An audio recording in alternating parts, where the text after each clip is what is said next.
Welcome back to the channel.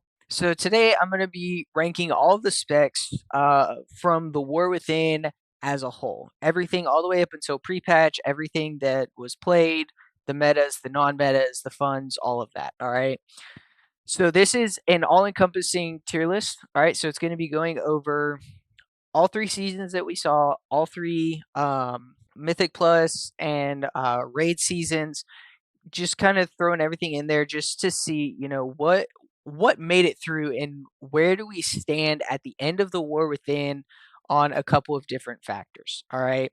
So obviously at the top we have good all the way. All right. That means that this was always the spec you took. It was always doing very well and it always ended up at top of the meters or the healing was just exceptional all the way through. All right. Next up we have wasn't always meta, but it was good.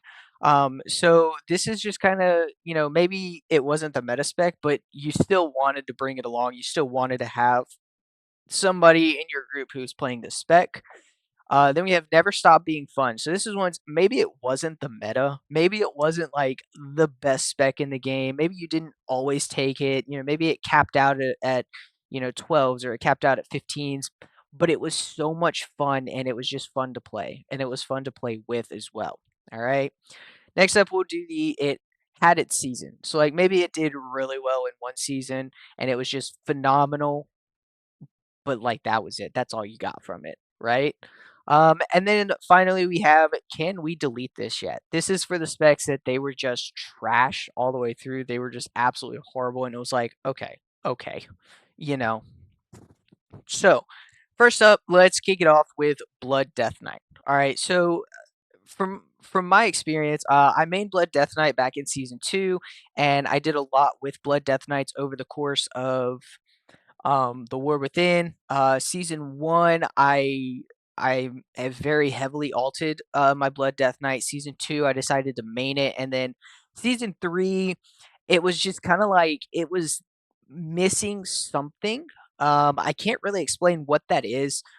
There were a lot of changes. I think a lot of the changes were for the better on Blood Death Knight, and I think that things went very well for the spec as a whole, especially dealing with both its counterparts being in the meta. But at the same time, like it was just kind of missing something, and it left a lot to be desired still. But it was still fun. So I'm going to start this off with Blood Death Knight. Never stop being fun. I have really enjoyed playing my Blood Death Knight. I've really enjoyed doing things as a Blood Death Knight. It is a lot of fun. But at the same time, it is kind of missing something going from season 1 and 2 into season 3. All right, next up we have Frost Death Knight. I'm gonna be honest with you. I'm gonna put Frost Death Knight into good all the way. I did not personally play Frost, except for a little bit in season 2. I was kind of learning some changes and doing some different things, and I did switch and play Frost for a little bit in season 2. Not a lot, because like I said, I was a Blood Death Knight main, but I think I did like maybe 10 keys as Frost, and it was still good. The damage wasn't always at the top of the meters, but it felt good to play and it felt fun to play. And I think that looking at it, it was definitely a top performing spec all the way through the War Within, and I think it did very, very well. All right. Next up is Unholy, which, no surprise to anybody, is going right up there with Frost Death Knight for really the exact same reasons. I think in season 1, Unholy kind of struggled a little bit with some identity things, and I know a lot of people talked about the reworks in season 2 going into season 3 as well. There were some changes that it was a little rough, and I think that Unholy was struggling for a little bit throughout, but like it was still good. You were still putting up numbers, you were still doing good numbers, and you were still having a good time doing it. And it was fun to watch these Unholy Death Knights. I remember in season 2 and in season 3, I remember watching, like, I'm gathering up my pull, and then I just watched this, Unholy Death Knight go from, like, the bottom of the meters, and he just starts rising up slowly, and then he's fighting for top and for the top DPS spot, and then kinda bouncing around, and then, you go into kinda some of the single target, and it's the same thing, you just kinda wait for a little bit, and you just watch their DPS just slowly tick up. It was really cool to see how Unholy played, and it was a lot of fun to actually watch people playing Unholy. And I think that Unholy had a very, very good season. And all in all, I would say Death Knight had a very good expansion altogether. Obviously, Blood still struggles from the same problems as it always has since Shadowlands, I believe it was. I think Unholy had a very good season. I think season 3 was probably the best season for Blood as a whole. But in general, I would say that these three specs are probably some of the better ones that we have seen, and I think they had a great, great expansion. All right, so looking at the War Within, I think Havoc it did okay, um, and I think that Havoc did really well. But I think Havoc had I think it was season 1, maybe season 2, where Havoc was a little bit more comp dependent, and you kinda had to be a little bit more careful playing Havoc. As a tank, you kinda had to pull around them, um and I think that they really struggled from fitting in throughout a lot. But I know, season 3, like I've run with some Havocs. I mean, they're crazy. Their damage is just off the meters. I know season 3, it has just been phenomenal to watch the spec play and to see kind of how they're doing things. But I think it really struggled in season 1. I think season 2 was a little bit difficult for it. I know Vengeance being in the meta kind of messed it up, but in all honesty, I think I'm gonna put it into had it season. Because I think season 3 is a phenomenal Havoc season, but I think that the prio damage from season 2, they were outshined by Arcane, and so you didn't really need to bring a Havoc when you could just bring an Arcane Mage. The Arcane Mage you could also stack with Vengeance. You didn't really stack Havoc and Vengeance together.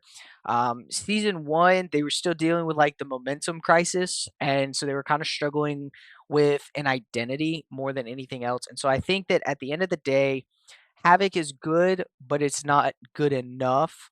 And I think that the people who played it probably had fun playing it, but at the same time, it struggled a little bit too much. All right. As far as Vengeance goes, I'm gonna put Vengeance in the same spot. It had its season. I've posted a video talking about the rework, and I've talked about a lot of the changes that they've made. And I'll be honest, Vengeance has seen a lot of changes since Shadowlands. At the end of Shadowlands, a lot of different specs were able to get certain like of the legendaries became talent points, and they got a lot of really strong talent points from their legendaries, and Vengeance didn't really get any of that. They didn't like we saw maybe one or two going into Dragonflight, but it was very depressing to play the spec because they just stripped away some what I believe to be core identities of being a Vengeance Demon Hunter.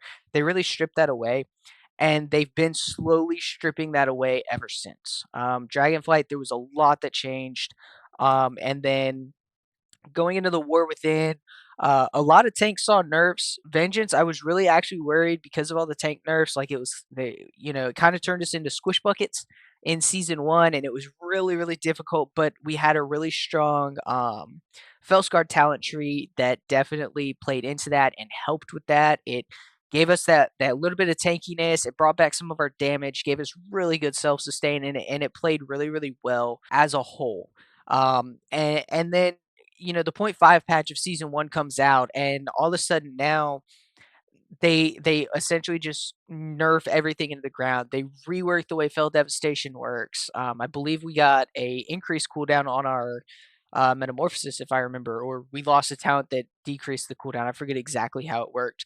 And then they reworked both of our hero trees, so that the Felscar just wasn't as tanky as it was before, and Aldrachi Reaver was just absolute dog water, and it stripped away what it meant to play a Vengeance. I mean, I was no longer Fell Devastating to heal and or to get increased health and then to heal for that amount of increased health. And so it turned into, oh yeah, it gives you metamorphosis and it gives you a negligible amount of healing. Well, now it's no longer fun to push that button. It's no longer a way that you can really play into that spec. And so I think that they really, really, really screwed up Vengeance. And I think that at the end of the day, if they would just take a look at, what is a Vengeance Demon Hunter, and they would align the spec to that, I think that would fix a lot of the problems. There's a lot of different classes and specs that I think they really screwed up um, how everything works and the theme of the class, and I think that that has definitely hurt the game as a whole. And I think that if we would add just a little bit more theme into it, we would be all right. Okay. Next up is going to be Balance Druid. Um, I'm gonna be honest. I've heard a lot of people talk about balance and how balance is either really good or it's absolutely horrible. I personally do not know anybody who has mained a balance. Um, but I know that I have seen a lot of balance druids. They really struggle. They almost feel comp dependent, and it almost feels like you have to kind of build a comp around a balance druid in a lot of ways for them to maximize their performance. But in season two, they did have the meta spot, so I am going to go ahead and throw them in. It had its season. All right.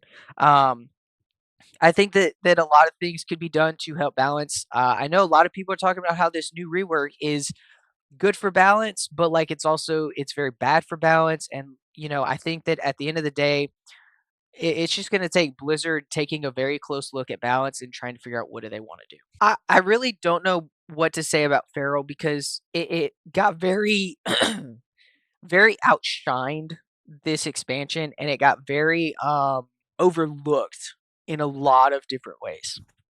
Uh I think that at the end of it all, it could probably go into either of these two spots. I think I'm going to put it into Never Stop Being Fun for a couple of different reasons.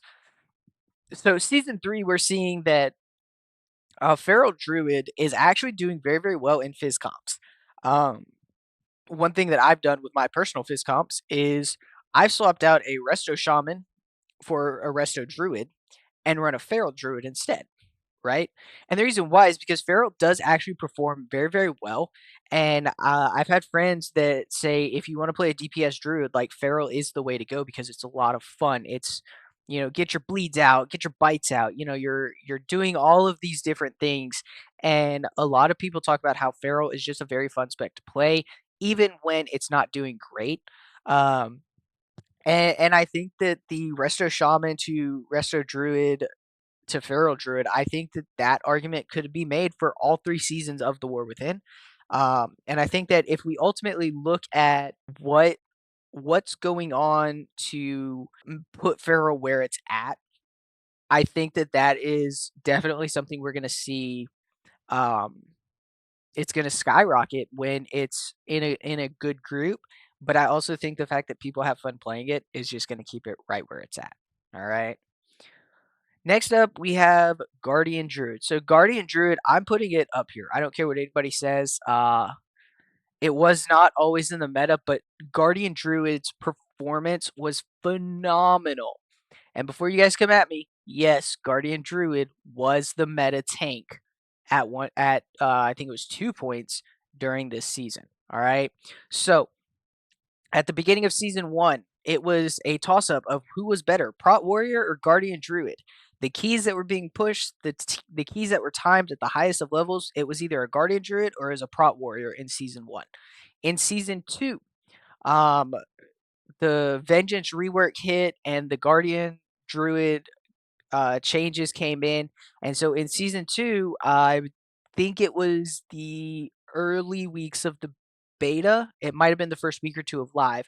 We saw Guardian Druid back in the meta fighting Vengeance Demon Hunter. And Vengeance did end up taking the meta, and they did end up being slightly better in season 2.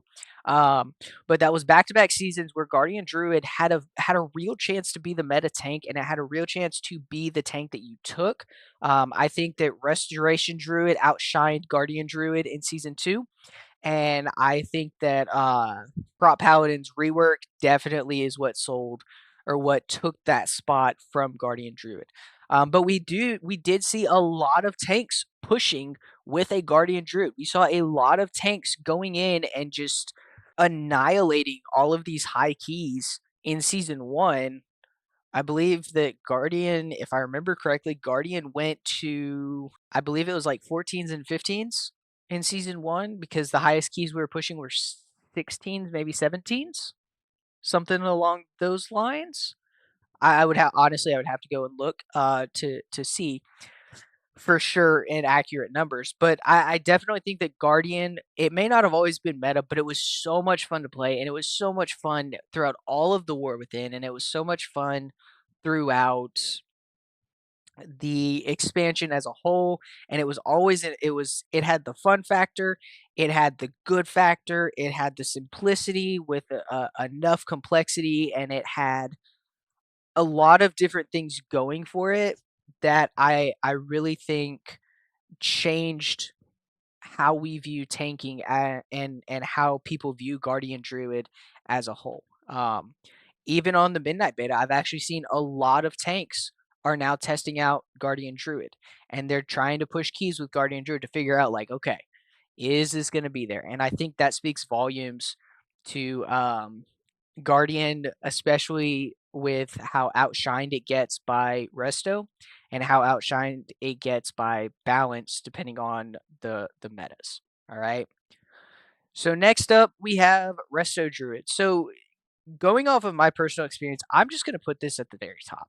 Season 2, we saw a Resto meta. Season 3, we've seen a Resto meta. And Season 1, it was a good healer. Right off the top of my head, I don't remember what Restoration was doing in Season 1. I'm trying to think who was the meta before the Disc Priest rework came. Honestly, I'm not 100% sure off the top of my head, but I think actually I think it might have been Shaman in season one was the meta healer until it took over. But I know I've watched a lot of different videos of people talking about Resto Druid, and you know I know Automatic Jack talks about Resto Druid every now and again. Laria, she's Resto Druid main. There's a couple other, those are just the first two off the top of my head, but they all talk about how Restoration Druid doesn't really feel bad. It's just different, and you just have to kind of learn how is Resto going to work this season. Um, and that I think speaks volumes to the design of this spec as a whole, is because if I just have to figure out how my class has changed or how my spec has changed, then I'm okay with that. I think that is probably one of the best designs that you could ever get. You know, I'm gonna be honest. I think Devastation just has to go in the Never Stop Being Fun. I know people who have played Devastation. You know, I've watched interviews with like the top number one Devastation evoker in the game. I've watched interviews with people who just main Devastation, and they all talk about how you don't play Devastation because you want to be the meta. You play Devastation because it's fun. And I think that in and of itself is an amazing thing. I know Devastation can be a little bit difficult to fit into meta comps. I know that Devastation, in all honesty, it's gonna be an okay performer unless there's a Vengeance Demon Hunter or a Havoc or now a Devourer, I guess. But I think that Devastation is a fun spec to play, and I think the fact that people talk about how you don't play it to be meta, you play it because it's fun. I think that just goes to show that, you know, Devastation is a very well-rounded class, and it is something that is very good. I know in my own personal guild, we have a person in our guild master. She mains a Devastation Evoker, and she does some insane numbers. Like, it is absolutely crazy. Like, she's always topping the meters in raid. When we go into dungeons, you know, the jokes are always, "Oh yeah, are we gonna out DPS her? Is she gonna out DPS us?" It's just amazing to see how if you master this class, like you can do some insane damage, but people talk about how, yeah, you don't play Devastation for the damage. I think that just speaks volumes to the class, and I think that speaks volumes about the devs creating this class. And I think that if a lot more devs would take that mentality, then I think Devastation could very easily be a meta spec in the coming future. All right. Next up, we have Preservation Evoker. All right, so you guys already know exactly where this is gonna go. It's going in the bottom. Can we get rid of this spec? Like, holy crap! It has been. I think it had one season when Evoker first released, like back in Dragonflight, and it has just been trash everywhere except Raid. Like I did a lot of Fizz comp this expansion, playing a Brewmaster Monk. I tried taking a Preservation Evoker in a Fizz comp. All right. I mean, it was a low key. It wasn't anything crazy. I think it was like a 6 or a 7. And I was like, you know what? Let me give this guy a shot. He's got his 2K. You know, he's got all time. I think he had all time 8 keys, and he put a note in there. It was like crest farming, and I was like, all right. I was like, let me give this guy a shot. Let me see what he's made of. Oh man, he couldn't keep up. I mean, I think I was the only person who didn't die that entire key, and that is just bad. I know, Fizz comps and Brewmasters are some of the hardest things to heal in this game, and I'll give it to you. Probably one of the most difficult things to heal. A Brewmaster Monk, the most difficult tank to heal. Like I would argue the Brewmaster is worse than Blood Death Knight. But at the same time, like I mean, you're a Pres Evoker. We were grouped up the entire time. You had massive amounts of heals going out, and yet the throughput of this preservation. Like I was out healing this Preservation Evoker. There was another spec. I forget exactly what it was. It wasn't my warrior. Wasn't the hunter. I don't remember. It was one of those specs, but it just it was being out healed by the tank by a lot, and it was almost being out healed by DPS, and that is a problem. So I've seen a lot of people talking about the preservation rework being amazing, but at the same time, it's not good enough. Even going into midnight, I don't think we're ever going to see a day where Preservation Evoker is the chosen healer to take to any comp. So at this point, I mean, there's been a lot of talk, and let's switch preservation. No longer like let's make preservation more of a healer slash support and make augmentation a tank. What do we stand to lose from that? I think that would be a good change, and I think it would bring the value of preservation because last I saw, preservation is the lowest played spec in the game. It's below everything. That means that people are playing rogues more than preservation. They're playing shaman more than preservation. I mean, even monks are seeing more gameplay than preservation, and generally speaking, these are some of the lowest played specs and classes in the game, and everybody is playing it more than a preservation. So let's take a look at this and let's fix some things. I think that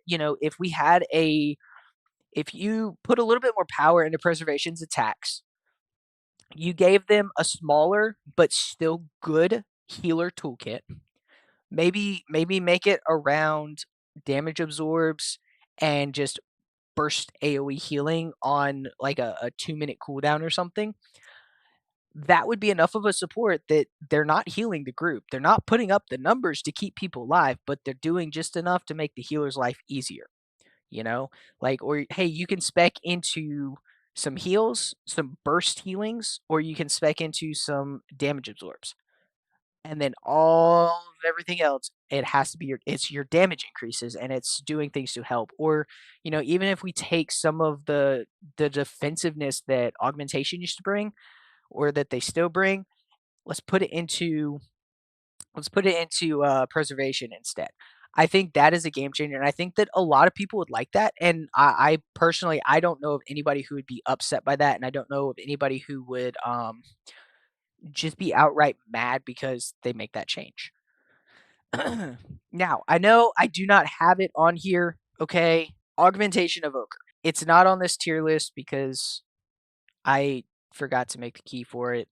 Whatever. I'm going to put augmentation into it had its season. Um, it's gonna sit and had its season for a very simple reason. Season one augmentation was still phenomenal and it was still amazing and you still brought it to every single high key that you did. I think if you didn't have an augmentation past or starting at a 12, you were not going to time that key. And then we saw some massive nerf come in and we saw some massive changes to the way augmentation works. And at the end of the day, augmentation fell from grace. So it had its season, and now it's just kind of like, eh. There's no major reason to bring an augmentation. I have played with a couple augmentations this season. I did not notice any massive changes. Could have been the comp, could have just been the fact that I just didn't really notice, but I didn't see anything that made me think, huh, I should bring an augmentation more often. This could be helpful. And yeah. All right, so next up we have Beast Mastery Hunter. So Beast Mastery, I'm going to put into wasn't always meta, but it was good. The reason why I put it here is because obviously we're seeing season three. Beast Mastery was the meta hunter spec. It was the best, one of the highest damage dealing specs in the game. But at the same time, it wasn't always like that. Yet Beast Mastery, when played correctly, it still brought a good amount of damage. Still brought a lot of damage. And at the end of the day, Beast Mastery is a good damage dealing spec. It's a good DPS spec, but if you want to be the best, it's just not always there, right? Next up is Survival Hunter. So I have dabbled in survival pretty much every season. I mean, I don't push super high keys. I don't do anything too crazy on it, but I always have a good time playing it. So I'm gonna put it in and Never Stop Being Fun. It sees a lot of changes. It goes through a lot of different things, but at the same time, like, man, it is just so much fun. It is so amazing. And I don't think I have ever had a bad experience playing a survival hunter. Marksmanship, I think I put it into it never stopped being fun. Marksmanship is a really fun spec to play. It's a little bit more intricate. It requires a little bit more thinking. You have to set up some key bindings and stuff like that. But at the same time, like it's fun. You put up some good numbers, whether it's bursty, whether it's topping the meters, whether it's that sustained damage. Like you're always kind of seeing that marksmanship is both fun to play and just an all around good spec. Right. Next up, we have Arcane Mage is definitely going to. It wasn't always meta, but it was good. If I remember correctly, we had an Arcane Mage in season one. We had an Arcane Mage in season two, and season three. It fought with Havoc hard to be that prio damage, and Havoc ended up coming out just on top. But Arcane has had some great damage. The raid damage was phenomenal.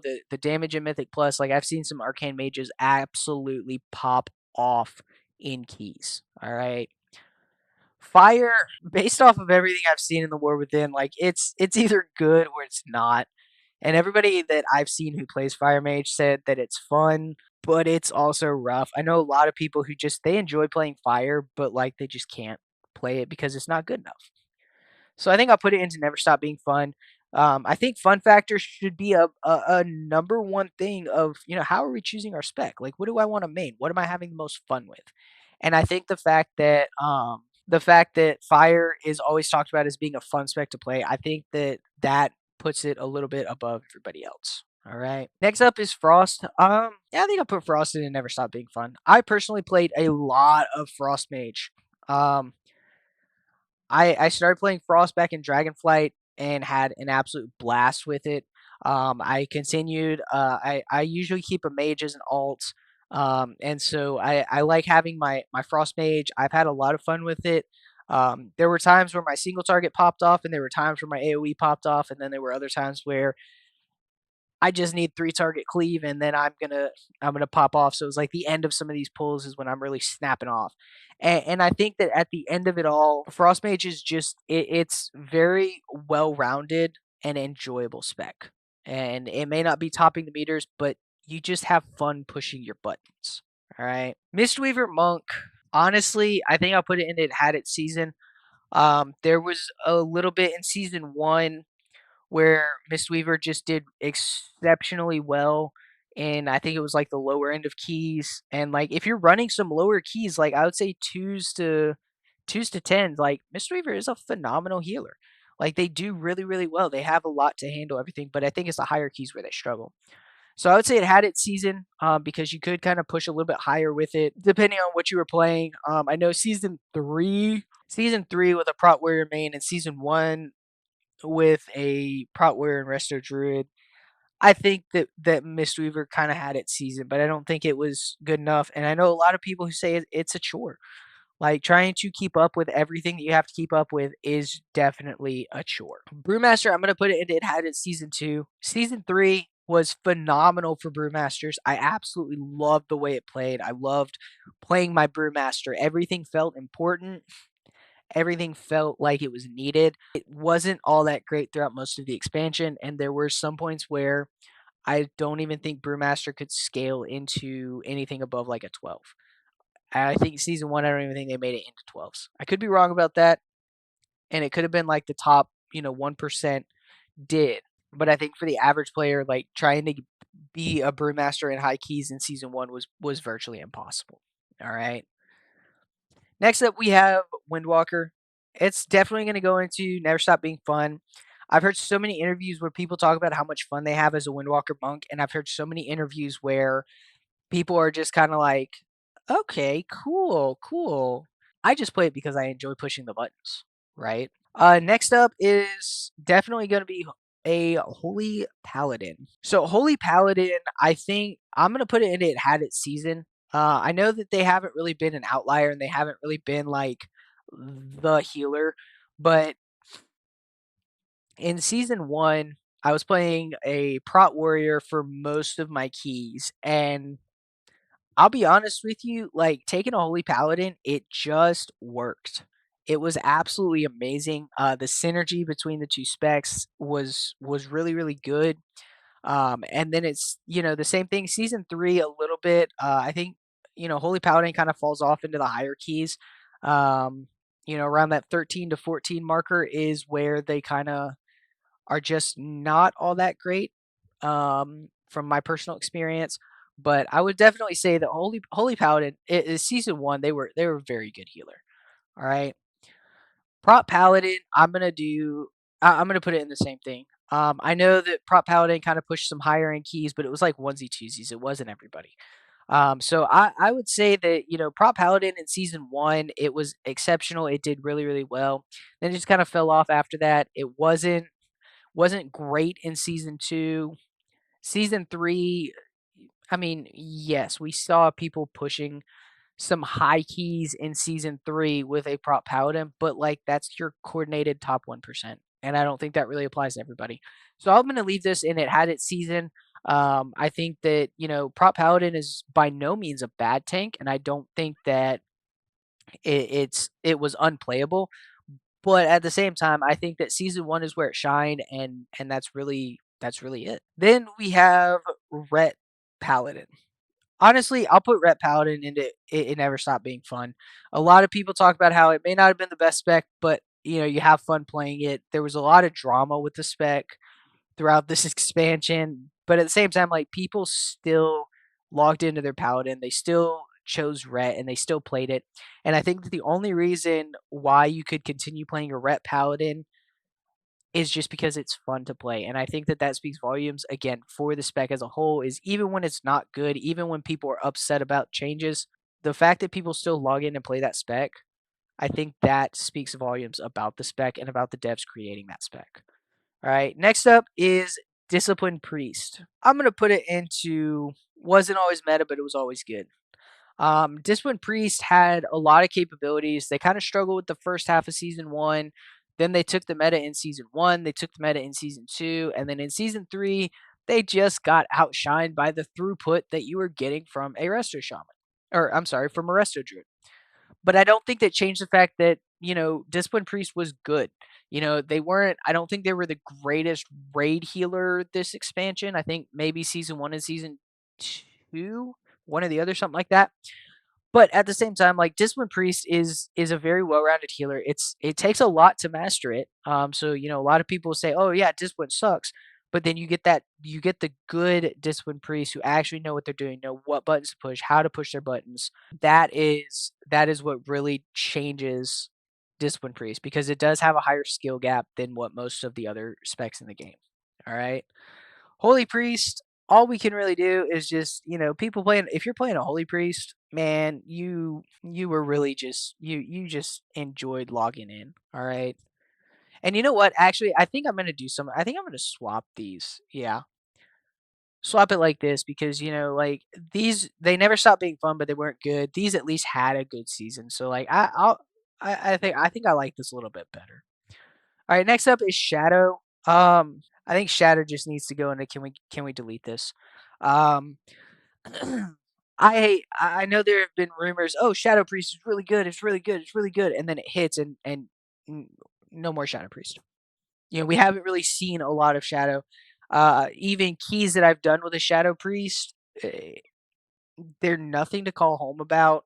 I know a lot of people don't like the identity of the spec. I know a lot of people who don't really play it anymore, who've switched off of it. It's just I don't think that the War Within was very good. Was a very good expansion for Shadow Priest as a whole. All right.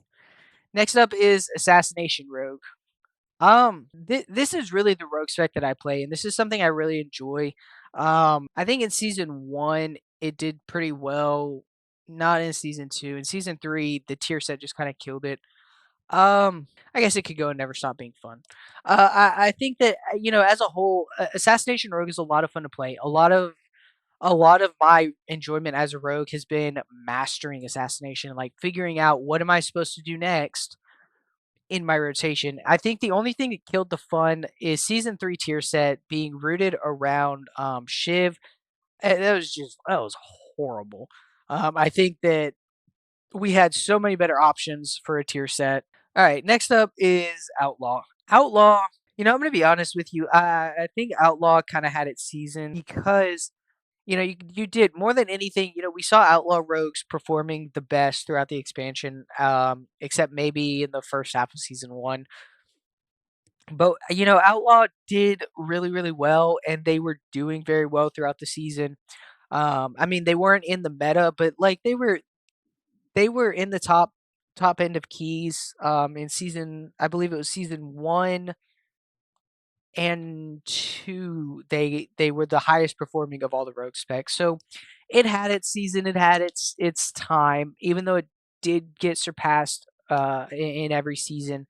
I think that the fact that Outlaw was still pushing some of those high end keys, I think it speaks volumes to the spec, and I think that it did have its season, but I don't think it really lasted. All right. Subtlety Rogue.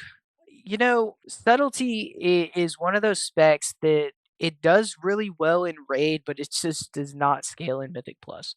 It's a very bursty spec, which is something you want in the Raid, but you don't. Bursty doesn't really help a whole lot in Mythic Plus most of the time. Maybe in the lower end of keys. Um, and I haven't really heard a whole lot of people just really talking about subtlety. Most people just are kind of like it does okay. But I think it's going to go and can we delete this? I think that if a spec is going to be designed around burst damage, then it needs to be prio or it needs to have some way to maintain that damage on more than like a 1 minute cooldown or a 2 minute cooldown. Like it needs something more than, oh yeah, it does really good burst damage. Okay, what else does it do? And I think that's a problem. And I think that subtlety as a whole, if it had a sustained a little bit better than it bursted, or if it had of just maybe bursted every 30 seconds, maybe, but I just don't think it performed enough to be a fun spec to play. Did not have its season, and it just wasn't good enough. I think Elemental can safely go into it. Wasn't always meta, but it was good. Season one, Elemental still did really good damage, just got outshined by enhancement. Season two, Elemental did really, really good damage. Um, and it was doing some of the high. It did a lot of high keys, and even in season three, we're seeing it's still meta. So I think that as a whole, Elemental is just a phenomenal spec, and I think that it has always done more damage. I think the only real reason why you don't want Elemental is solely because Enhancement's just doing a little bit better. And Enhancement, honestly, it had its season. Season 1, Enhancement was just phenomenal. It did stupid damage. It was so much fun to play. Your buttons mattered, yet you still had options for how you wanted to path, and it was great. And then it kind of fell off in season 2 in favor of Elemental, and then in season 3 it's fallen off again because it's just not as good. And Elemental outshines it, but Elemental is just a better spec now. All right, next up we have Restoration Druid. Resto Druid is gonna go into the wasn't always meta, but it was good. Beginning of season 1 up to the point 5 patch, Resto was the meta healer. Season 2, Resto Druid was a good alternate for, I'm sorry, Restoration Shaman was a good alternate for Resto Druid. And in season 3, I would say Resto Shaman and Resto Druid, which one was going to be meta was solely based off of what you comped as, right? Because if you're running a Guardian Druid, you're not going to stack Druid, so you want that Resto Shaman. As a Brewmaster monk, I definitely wanted a Shaman over a Druid. You know, so I think even playing my warrior, I would rather have a shaman because I know that shaman is going to keep me alive, and I know that shaman is going to do more for my group than what that druid is going to do, right? So next up we have Affliction Warlock. Honestly, Affliction in the War Within, like, are we going to delete this? It was so bad. It was so it just it wasn't it wasn't the move. I don't even think you were playing outside of season 2. I don't think you played Affliction in Raid either, right? So next up we have Demonology Warlock. Demonology and Destruction can actually go in the same thing. They were fun specs to play, but that was all they had. Like, you were playing a Warlock because you enjoyed it, not because it was doing phenomenal. Even in hierarchies, if you brought a warlock, you brought it for a very, very, very specific reason, right? So next up we have warrior. Honestly, I think both of these specs could easily sit in Never Stop Being Fun. Um, you know, Fury and Arms, yes, they they had high performance. They did well in their own right, and they could go into they had their season. Um, Actually, you know what? Yeah, I think I like that better. Let's put these guys into they had their season because they each had a season where they just did really well, but they were outshined, mostly utility that kept them out of the meta, but they were still S tier damage classes. And so I think that definitely helps to show, like, the warrior may not bring the group utility, but if utility's not a big deal, I think I'll throw Prot Warrior into it wasn't always meta, but it was good. Season 2, Priory of the Sacred Flame. Holy shit. Don't do that dungeon as a Prot Warrior. But then we get this rework into season 3, and now we're back in the meta. At the beginning of season 1, it was in the meta. And throughout the entire expansion, Prot Warrior just performed very, very, very, very well. And I think that as a whole, even with all the changes, Prot Warrior is still a solid tank and a solid choice. All right. So there we have it. This is, my tier list, kind of what I thought about the specs in the War Within and what I thought about how we're ending off this expansion, and kind of what did all of these specs do, how did they do, and maybe I'm wrong about a couple of them. There's some I could probably swap around, but at the same time, like, I really feel like this is a good tier list for how we're ending the War Within as far as each individual spec. If you guys like the video, like, subscribe, leave a comment, let me know, what do you guys think about it? Do you agree? Do you disagree? But yeah, I'll catch you guys in the next one.